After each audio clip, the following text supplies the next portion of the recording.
আচ্ছা এই যে দেখো, এই যে আমার হাতে যে নোটটা, এটা কত টাকা? এটা নিয়ে যদি বাজারে যাই তাহলে আমাকে কত টাকার জিনিস দিবে? যদি তুমি যাও 100 টাকারই দিবে। কোন মেম্বার চেয়ারম্যান গেলে, এমপি মন্ত্রী গেলে?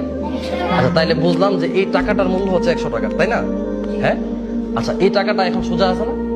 আমি যদি এই টাকাটাকে নষ্ট করি, একদম ভেঙে ফেলি, এখন টাকাটার মূল্য কত আছে? এটা নিয়ে গেলে কি 100 টাকার চাল দিবে? 100 টাকার ডাল দিবে? হ্যাঁ। আগের যে মূল্য ছিল এই মূল্যটা এখন আছে না? এটা যদি পানিতে চুবাই তারপর শুকাই নিয়ে যাই, তখন কি এটার মূল্য কমবে? আচ্ছা এটা যদি ডাস্টবিনে ফেলে দিই, ডাস্টবিনে ফেলে দিলাম, ওইখান থেকে তুলে তারপরে বাজারে গেলাম, ওই লোক কি আমাকে 50 টাকার জিনিস কম দিবে? হ্যাঁ। 100 টাকার জিনিস দিবে না?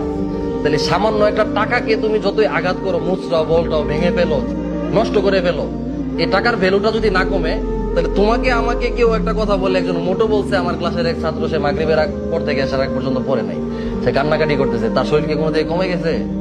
টাকাটার যদি ভ্যালু না কমে, তাহলে তোমার তো একজন একটা গালি দিলে, একটা খারাপ কথা বললে, একটা পচা কথা বললে তো তোমার ভ্যালু কমে নাই, বা তোমার কোনো দিক দিয়ে ক্ষতি হয়ে গেছে? তাহলে তার কথাটা নিয়ে তুমি কেন পড়ে থাকো? তুমি যেই কাউসার ছিল সেই কাউসার তো পরেও থাকবা। একজন একটা কথা বললে তুমি কোনো দিকে ক্ষতি হয়ে গেছে? তাজিমের দিকে কোনো দিকে লস হয়ে গেছে? হ্যাঁ। তাহলে কেউ কিছু বললে শোনা যাবে? হ্যাঁ।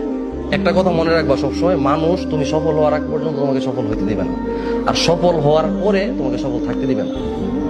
কথাটা বুঝছো? খুব গুরুত্বপূর্ণ কথা, আমি আবার বলতেছি, তুমি সফল হওয়ার আগ পর্যন্ত মানুষ তোমাকে সফল হইতে দিবে না, আর তুমি সফল হওয়ার পর মানুষ তোমাকে সফল থাকতে দিবে না।